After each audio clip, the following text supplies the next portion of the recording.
Hi everyone, this is Shidesh Nadhar and I welcome you all to my YouTube channel. Today I am going to talk about the MEG 1 paper of IGNOU MEG course. Basically this paper is about British poetry from the very beginning till date. उससे पहले मैं एक बात बता दूं, मुझे कुछ students ने कहा है कि थोड़ा हिंदी में अगर मैं बात करूं तो ज़्यादा हेल्प हो जाएगी उन लोगों की, लेकिन सब लोग तो हिंदी जानते नहीं हैं और मैं भी हिंदी में बहुत ज़्यादा कंफर्टेबल नहीं हूं, तो मैं थोड़ा मिक्स लैंग्वेज में बताने की कोशिश कर रही हूँ। आई होप मैं जो भी कहने की कोशिश कर रही हूँ वो मैं ठीक से कम्युनिकेट कर पाऊँगी। The MEG 1 syllabus has got total 10 blocks. Each block contains poems from various ages by various poets. Okay, so MEG 1 syllabus में टोटल 10 ब्लॉक्स है, मतलब 10 बुक्स आपको मिले होंगे यूनिवर्सिटी से। एक एक ब्लॉक में एक एक एज के कोई ना कोई पोएट और उनके पोएम्स के बारे में लिखा हुआ है। आप शायद अब तक देख चुके हैं।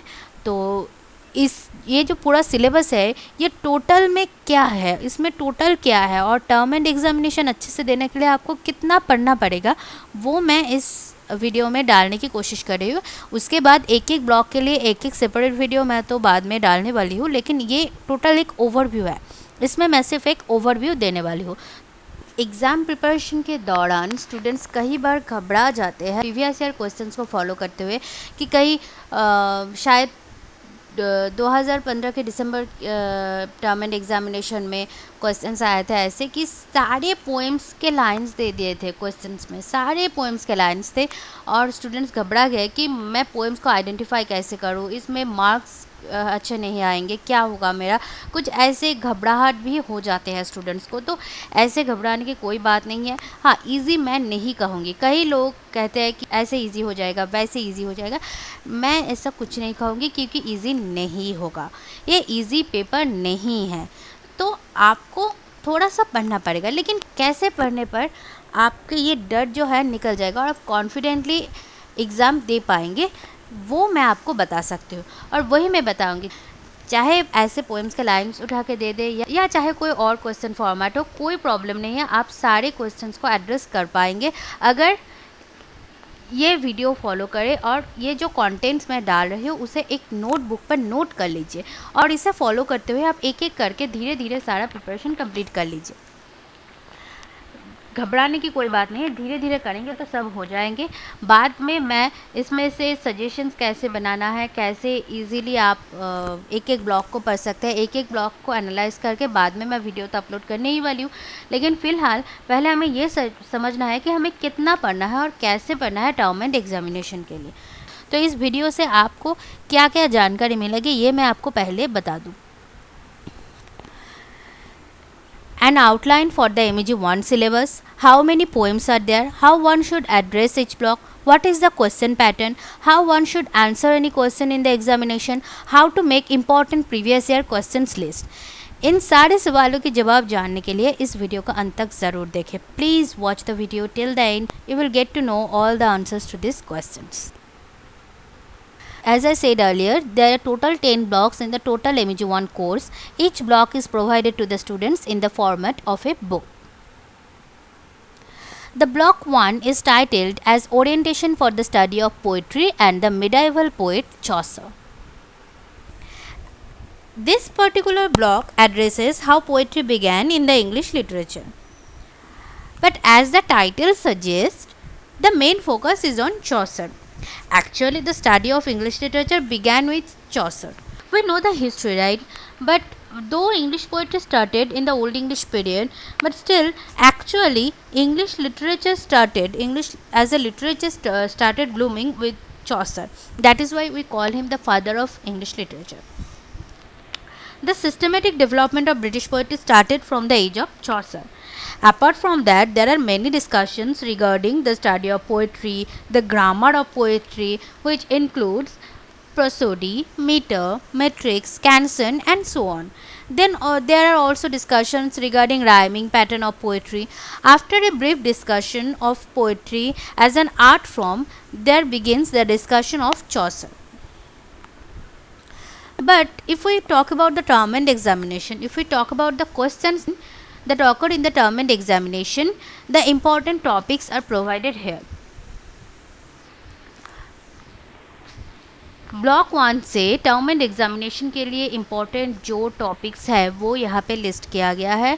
वो है Chaucer as the father of English literature, Chaucer as a modern poet, art of characterization in the prologue of the Canterbury Tales, main theme of Nanpress Tale, Nanpress Tale as an animal fable। तो जब ये block में चौसर के बारे में हमें क्या क्या पता चलता है, चौसर के लाइफ, वो कॉन्टेम्पररी जो सोसाइटी थे, वो कॉन्टेम्पररी पॉलिटिकल सिनेरियो, वो सब कुछ हमें इस ब्लॉक में मिलता है। उसके बाद चौसर एज ए पोएट कैसे थे, उनमें मॉडर्न टेंडेंसीज कैसे थे, और चौसर के सबसे इम्पॉर्टेंट जो वर्क है जिससे हमें उस ज़माने के सोसाइटी और पॉलिटिकल सिनेरियो के बारे में सब कुछ पता चलता है, वो है Canterbury Tales. The Canterbury Tales का जो प्रोलॉग है वो बहुत इंपॉर्टेंट है और वो सिलेबस में इंक्लूडेड है। तो वो जो characterization, art of characterisation in the prologue of the Canterbury Tales is a very important question, उसको अच्छे से पढ़ना पड़ेगा। उसके बाद जो पोएम है वो है नॉनप्रेस tale. Nun's priest's tell Canterbury Tales का ही एक हिस्सा है। तो main theme of Nanpress Tale and Nanpress Tale as an animal fable are the two important topics for block 1। Okay, तो ये सारी चीज़ें हमको ब्लॉक 1 से पढ़ना पड़ेगा टर्म एंड एग्जामिनेशन के लिए। Chaucer as the father of English literature, Chaucer as a modern poet, art of characterisation in the prologue of the Canterbury Tales, main theme of nun's priest's tale, nun's priest's tale as an animal fable. आप इसे लिख लीजिए, इससे आपको ज़्यादा मदद मिलेगी। Okay, अब चलते हैं ब्लॉक 2 की तरफ। The block 2 is titled as undertaking the study of Spenser. Undertaking the study of Spenser, यही से हमें पता चलता है कि ये जो टॉपिक है वो स्पेंसर के बारे में है। In this block, the main focus is on Spenser. Spenser was the child of Renaissance. First of all, the block describes about Renaissance, then gives an idea how the court politics worked in that era. After this, we find an account of the life of Spenser because it is important to understand his life in order to understand his poetry. Then we go through some important poems by Spenser. तो इस block से important topics क्या क्या है?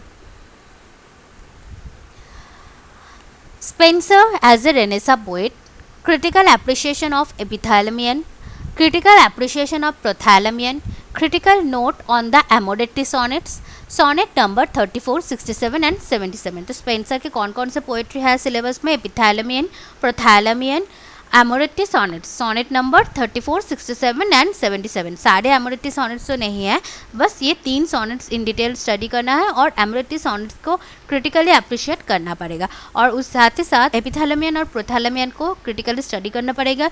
इन दोनों से भी questions आ सकते हैं।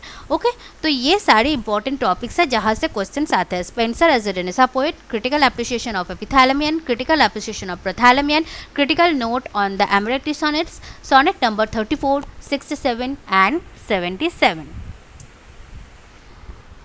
The block 3 is titled as The Metaphysical Poets, Donne, Herbert and Marvell. As the title suggests, the main focus is on the metaphysical poets and 3 main metaphysical poets, Donne, Herbert and Marvell. Apart from that, from this block we can read about the poetry and society in the 17th century, the Cavalier poets, the metaphysical poets and the early Augustans. But the main focus is on the metaphysical poetry. So, the important topics that we need to study for term and examination from this block are: what is metaphysical poetry? John Donne as a poet, critical appreciation of all the poems by Donne, critical appreciation of all the poems by George Herbert, critical appreciation of all the poems by Andrew Marvell। तो इस block से हमें 17th century poetry and society के बारे में पता चलता है, कैवलियर पोइट्स के बारे में पता चलता है, मेटाफिजिकल पोएट्री और अर्ली ऑगस्टन्स के बारे में भी पता चलता है, लेकिन मेन फोकस जो है वो मेटाफिजिकल पोएट्री पे है। तो सबसे पहला सवाल ये आ सकता है, व्हाट इज़ मेटाफिजिकल पोएट्री? आपको इन डिटेल एनालिसिस करना है कि मेटाफिजिकल पोएट्री क्या है, क्यों है और कौन कौन से फीचर्स है जो हमें मेटाफिजिकल पोएट्री में देखने को मिलता है। उसके बाद आपको एनालिसिस करना पड़ेगा John Donne as a poet. John Donne as a poet is a very important question. क्यों? क्योंकि John Donne is the main person who started the metaphysical poetry. Okay, अब मैंने कहा है कि critical appreciation of all the poems by Donne, इसका मतलब ये नहीं कि उन्होंने ज़िंदगी भर जितने भी पोएम्स लिखे हैं सारे आपको पढ़ने पड़ेंगे। उसका मतलब बस इतना है कि सिलेबस में डन के जो भी पोएम्स हैं वो सारे आपको क्रिटिकली अप्रिशिएट करना पड़ेगा, क्योंकि कोई भी क्वेश्चंस वो कह सकता है कि इस पोएम को क्रिटिकली अप्रिशिएट कीजिए। उसके अलावा भी ऐसे सवाल आ सकते हैं कि एक दो लाइंस उठा के दे दिए और कहा कि इसको क्रिटिकली अप्रिशिएट कीजिए। और कभी कभी तो ऐसे भी सवाल आते हैं कि कोई भी क्वेश्चंस नहीं है, बस पोएम्स के लाइंस है और आपको उन्हें क्रिटिकली अप्रिशिएट करना पड़ेगा। कई बार ऐसे सवाल आ जाते हैं जिससे स्टूडेंट बहुत घबराते हैं। तो अगर आप पोएम्स को लाइन बाय लाइन पढ़ेंगे थॉरोली और उसको क्रिटिकली अप्रिशिएट करेंगे तो आपको मदद मिल जाएगी। तो डन के जो भी सारे पोएम्स हैं आपके ब्लॉक में उसको आपको क्रिटिकली अप्रिशिएट करने पड़ेंगे। हर्बर्ट और मार्वेल के पोएम्स को भी आपको क्रिटिकली अप्रिशिएट करने पड़ेंगे। तो पोएम्स क्या क्या है उसको आप लिस्ट आउट कर लीजिए।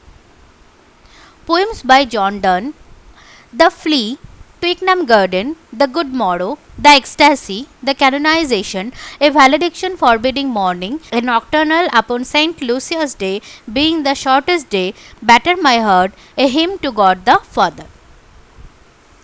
Poems by George Herbert: Affliction, The Caller, Easter Wings, The Pulley, Redemption, The Windows. Poems by Andrew Marvell: To His Coy Mistress, The Garden, Horatian Ode upon Cromwell's return from Ireland. Block 4 is titled as Studying Milton. As the title suggests, the main focus is on Milton. We need to understand the contemporary society and the life of Milton in order to understand the works of Milton. Milton को समझे बिना उनके literary works को भी नहीं समझ सकते हम। तो इस ब्लॉक के इम्पोर्टेंट जो कॉन्टेंट्स है वो है an overview of the life of Milton, an overview of his works, an in-depth analysis of On the Morning of Christ's Nativity, a critical overview of Lycidas, La Allegro and Il Penseroso, the sonnets, sonnet number 19 and sonnet number 23. तो ये सारे जो poems है वो syllabus में है Milton के। On the morning of Christ nativity, Lycidas, L'Allegro and Il Penseroso, sonnet number 19 and sonnet number 23, ये सारे टेक्स्ट आपको ब्लॉक के अपेंडिक्स सेक्शन में मिल जाएंगे। इसको आपको थॉरोली पढ़ना पड़ेगा और क्रिटिकली अप्रिशिएट करना पड़ेगा। Block 5 is titled as neo classical age, Dryden and Pope. So here the focus is on the extremely practical and scientific era and the two most important poets of this era. तो हम जानते हैं कि new classical as जो था वहाँ पे बहुत सारे साइंटिफिक इन्वेंशंस भी हुआ था और वहाँ पे चीज़ों को प्रैक्टिकली देखा जाता था। और साथ ही साथ इस वक्त जो पोएम्स या जो भी लिटरेरी वर्क्स लिखे जाते थे उसमें बहुत ज़्यादा क्लासिकल एल्यूशंस होते थे। इसके वजह से लेमन टर्म्स में कोई भी पोएम्स लिखा नहीं जाता था। इससे क्या होता था कि कोई आम आदमी जो ज़्यादा एडुकेटेड नहीं है वो पोएम्स को समझ नहीं पाते थे, इतने ज़्यादा पोएम्स को समझ नहीं पाते थे, पढ़ नहीं पाते थे। तो न्यू क्लासिकल एज जो था वो मेनली था दो चीज़ों का, एक था प्रैक्टिकल मेंटेलिटी और दूसरा था साइंटिफिक इन्वेंशंस का। Two mainly important poets of this era are John Dryden and Alexander Pope. So after a brief analysis of the contemporary era, we need to focus on the two most important poets of the era, John Dryden and Alexander Pope.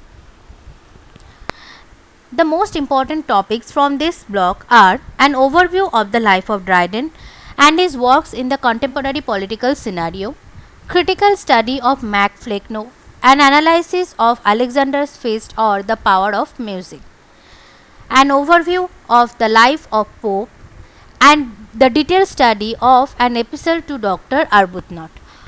So mostly the questions come from these topics. Okay, so you need to first understand the life of Dryden and his works and his political mentality.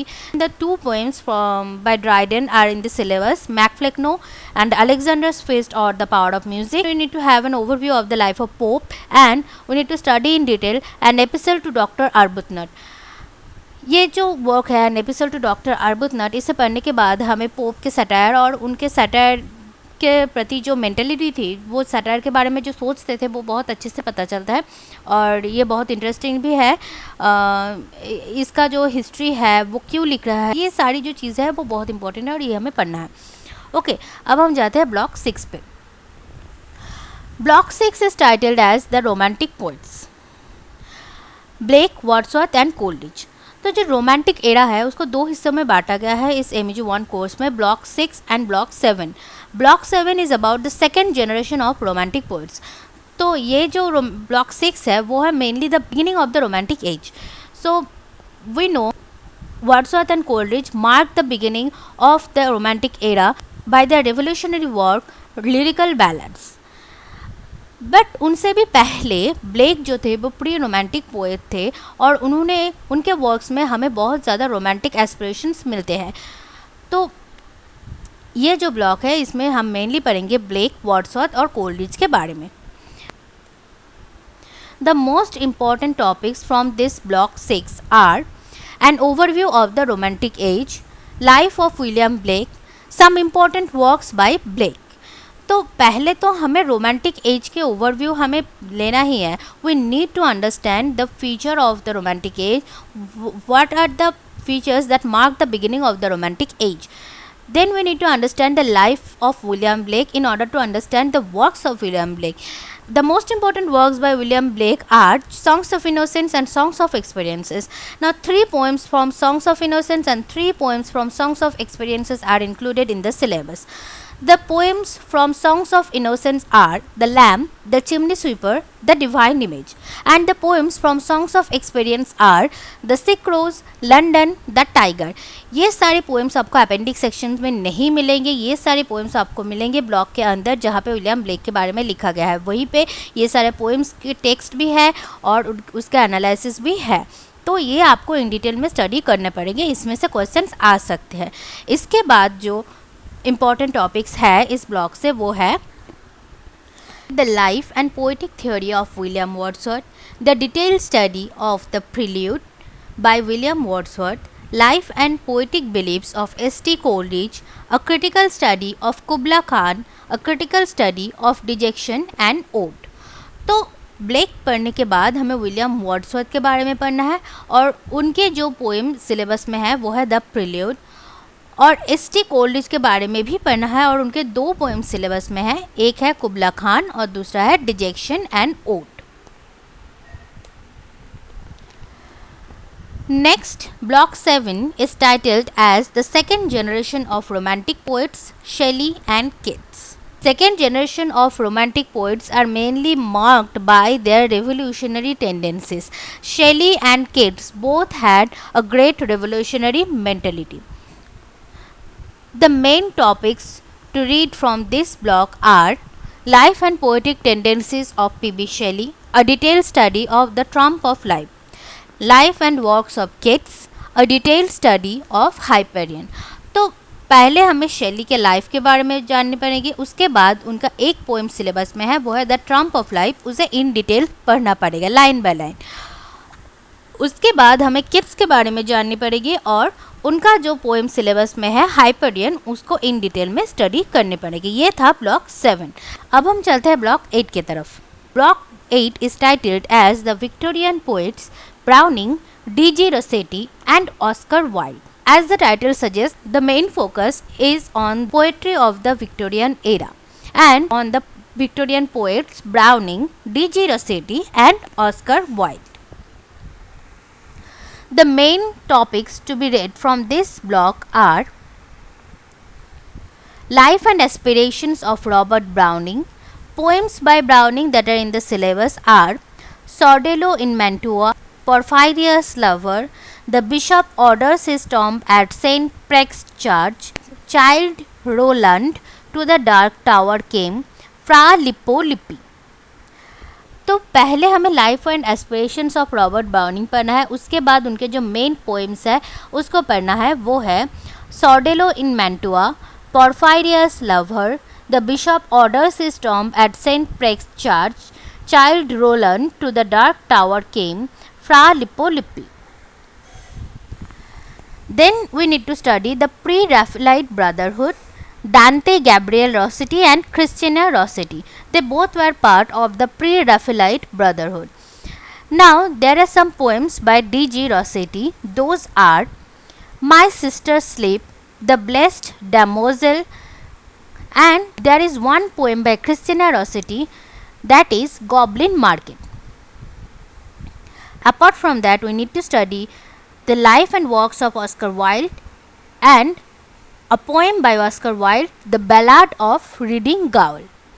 तो ये जो सारे poems मैंने अभी अभी कहा block 8 से, इन सब पोएम्स को आपको क्रिटिकली अप्रिशिएट करना पड़ेगा और लाइन बाय लाइन पढ़ना पड़ेगा. ये जो मैं बार बार कह रही हूँ कि लाइन बाय लाइन ये सारे पोएम्स को पढ़ना ज़रूरी है, क्योंकि कभी कभी क्वेश्चंस ऐसे आते हैं कि एकदम जो लाइन्स होते हैं पोएम्स के वो उठा के दे देते हैं और आपको आइडेंटिफाई करना पड़ता है कि ये कौन से लाइन्स कौन से पोएम से दिया गया है और उसको क्रिटिकली अप्रिशिएट करना पड़ेगा. आपको सारे, ये बहुत ज़रूरी है कि आप सारे पोएम्स को डिटेल्स में पढ़ें.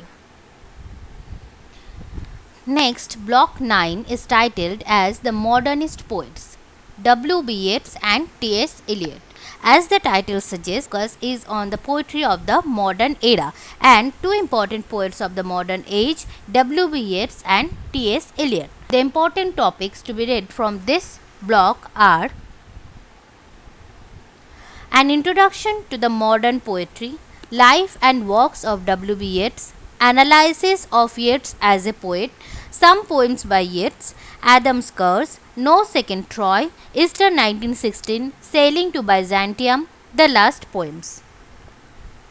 तो सबसे पहले मॉडर्न पोइट्री क्या है, कैसे है, उसके फीचर्स क्या है, इसको हमें स्टडी करना पड़ेगा. An introduction to the modern poetry. Then we need to study the life and works of W.B. Yeats. We need to analyse the poems of W.B. Yeats. तो वो कैसे पोएट थे, वो कैसे पोएम्स को लिखते थे, उनके जो पोएट्री के जो फीचर्स थे वो कैसे, ये हमको एनालिसिस करना है. Then there are some poems by W.B. Yeats that we need to study. Those are Adam's Curse, No Second Troy, Easter 1916, Sailing to Byzantium, The Last Poems. Next, we need to study the life and works of T.S. Eliot. Eliot as a modern poet and an in-depth study of the Westland. तो पहले तो T.S. Eliot के life and works को हमें जानना है. Modern poet होने के नाते T.S. Eliot के जो पोएट्री के जो फीचर्स थे उसको हमें एनालिसिस करना है. और जो वेस्टलैंड, द वेस्टलैंड पोएट्री है उसको हमें बहुत ज़्यादा डिटेल में स्टडी करना पड़ेगा. वेस्टलैंड बहुत इंपॉर्टेंट पोएम है, ये हमें इन डेप्थ एनालिसिस के साथ पढ़ना है. Block 10 is titled as Some Modernist and Postmodernist Poets, Dylan Thomas, Philip Larkin and Sylvia Plath. The main topics to be read from this block are life and poetic works of Dylan Thomas.